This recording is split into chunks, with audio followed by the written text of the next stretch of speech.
Thank you so much, Jess. I am joined now at the desk by Chance and Momo. Momo, Is something funny? It's you. What? It's Why? honestly you. We got the rascally Momo on the desk. All right, let's start talking about this series because it really was a good one. We highlighted it at the beginning of the day. Really excited to see what Splyce could do. eUnited obviously going to be able to come out on top, but Splyce did show some serious signs of life even with Fellow.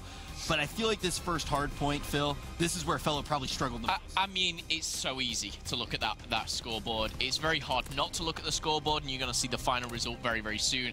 The one thing I will say is, everyone at home, us on the desk, everyone in the back, it's like, what would have happened if Jerd was playing? They definitely would have won. It's so hard to kind of say. You've got a feel for Splyce, but I will say they hung in it when obviously Fellow was having kind of a bit of a rough start. The FGs for me were kind of what made it. They were the ones rotating, the ones anchoring, but kind of throughout the actual map, it was pretty even throughout. And you've got to think, yeah, what if Jerd was playing on this one? But Fellow is trying his best. I definitely don't kind of hold him accountable for the series, and we'll kind of go through that as we see it. But eUnited just narrowly taking it in the end, because I will say as well, Kalista started pretty slow too. I feel like we could talk about the fact that Fellow's here for Splyce until we're blue in the face. Cool. But it's so I actually got a chance to watch the match. Enable was sitting in the back, and he was talking about times way long ago when he subbed, and it was difficult for him, even in a much easier scenario. All of a sudden, you do have that slight regional gap. It could be small, it could be large. You're not able to take it into account. It's going to be difficult for Fellow, but he looks really good in the end when he does get to map number 2. But I think it's pretty clear the star of that second SND is going to be Tommy. Yeah, no, I mean, again, full credit to Felony, at least early on, getting the first bloods, and it felt like he kind of played a role that's comfortable to himself, just playing hyper-aggressive, just going for those early kills. The problem for Splyce was, though, just, you know, a lot of rounds that they could have clutched up, they didn't early on, but then, yeah, Tommy, he just completely turns up with a sniper. I think he had, what, like, maybe 8 kills with it, and maybe 10 shots total. Like, he only missed 1 or 2 shots. He was on point pretty much the entire time, so yeah, again, there's maybe some small faults early on for the first 3 rounds they lost, but for to come back and just win 6 in a row, like, that's a massive turnaround. That's what you like to see as well, because obviously Splyce, it's not good. They don't have Jerd, but every single map is going to matter. And to even get 2 maps off of eUnited, like, obviously you want the win, but I would take that, honestly, because again, if it comes down to those tiebreaker scenarios when you're trying to get to those Final Four for playoffs, like, getting 2 against a tough team like that, I'd be comfortable with it at least. They have to stay alive before Jerd gets back. They don't have the luxury of being like, okay, we can just show up and when Jerd comes, he'll save our lives. That's not going to be how it plays out. But the team that we haven't gotten to talk very much about, and I want to do this as we shift into game number 3, Phil, is eUnited. We haven't really gotten to talk about how they perform. Yeah, and honestly, going into this game, I kind of wrote Splyce off a little bit. I kind of said eUnited should come out on 3-0 here. The Search and Destroy, yes, it was turned around, but I think just overall, when I watch the Twins play individually, not individually, sorry, the Twins play together, it's that energy that you get very rarely in a team. And, you know, when they're kind of going round all on the same page, it's great to see. I do want to go away from eUnited. I know obviously you were kind of talking about them.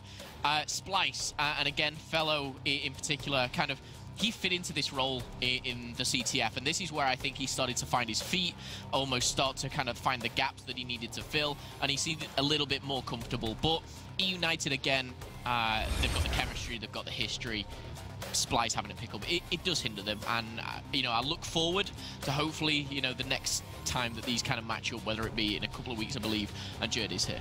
Yeah, it's worth pointing out as well, something eUnited did a fantastic job of is early on, they get the streaks and they recognize pretty quickly, all right, every person for Splyce, they've switched to Mountain. So what do you do when the other team has Mountain? You pull out stuns because they don't have armor anymore, and it guarantees to slow them down. So they make that adjustment instantly. I think the stuns had at least a slight impact, but then later on, the nades. The amount of nade kills that eUnited got on Splyce is absolutely insane, and like, you can't afford to have that happen if you're Splyce. Like, you gotta at least have Hunker on. Like, players running around with like airborne and inconspicuous or whatever it was, or primed even. Like, you can't afford to have those basic training on, because your life is incredibly important. You die, that's 7.5 seconds, you're not on the map, then you gotta spawn out, worry about overextension, stuff like that. But it was, what, at least 7 or 8 nade kills that we saw against Splyce. Overall, to play it close, impressive with the pickup, but still, just little adjustments like that, I think they could have done a better job on. And of course, great job on eUnited just to be able to capitalize. Yeah, now let's shift our attention over to the next map in the series. Phil, in this hard point. What was the story? Again, I think individual standout moments and standout players. Tommy, for me, really kind of took the game by the scruff of its neck. Again, I do think with Fellow being in the team, Fellow didn't have a particularly good or bad map, but I can see, obviously, knowing Splyce and knowing the players individually, they're changing their play style, and it's working at times, and then there's moments where I'm going, you know, if Jared was there, what would happen here? But I will say, Tommy, with the AR in hand, he seemed to be commanding. I was kind of getting a little bit closer to the players and listening. He was the one kind of directing the play. He was the one kind of feeding off of the energy and the hype and knowing that this can go to a game 5. Big turnaround as well for eUnited, because for Splyce, eUnited were leading this, you know, 100 to 50, and Splyce kind of switched it around instantly. Again, big credit to Tommy. And if I'm Splyce, though, I'm incredibly happy with that map, because that first hard point, it's like, okay, like we can point the finger at Felony. The scoreline just looked bad, going 11-27. But for them to bounce back, not only as a team, but even Felony individually, is pretty massive, because like we saw, Felony picked up streaks, had a Jerd-like performance, you'd almost say, going decently positive, time in the hill. Like, he filled in his role very well. It obviously helps that it was Tommy going off the entire time, but even Bance, like towards the end, started picking things up. Like, Splyce bounced back in the hard point, played well as a team, and even their pickup had a nice performance. So that's a confidence boost for me if I'm Splyce. Like, just throw away that first St. Marie Dumont hard point and say, look, we are capable of doing this. If we can hang with eUnited, there's a lot of teams here we can beat, even without Jared. So again, after map 4, I would be very happy if I was Splyce. I would definitely agree with that. All of a sudden, it seems like Fellow's starting to figure out how exactly he needs to play, but all of that brings us the distance. We make it to a game number 5 inside of this series. All of a sudden, though, this is just the eUnited show, Chance. Yeah, and I think Silly actually hit it, you know, the nail on the head quite well in the interview. He said, look, I know their sniper is Jerd for this map, so let's try to play that if we get a game 5 and just see. If Clay can start something off, and you saw at the start, Clay starts out 5-1, Arcedes is not far behind, so eUnited gets off to a pretty nice lead, and I think the map selection was a huge factor. This was an interesting one for me, where Fellow, again, was kind of in that position where he could have clutched around. I didn't like the positioning, but it was difficult. You know, does he go out and put himself in harm's way? Does he kind of come back? Fellow, one thing I will say, in the pickup of Felony, you know you're picking up a good Search and Destroy player. Search and Destroy, 40% of the gamers. You know he's fantastic individually. I think this guy will, you know, help them.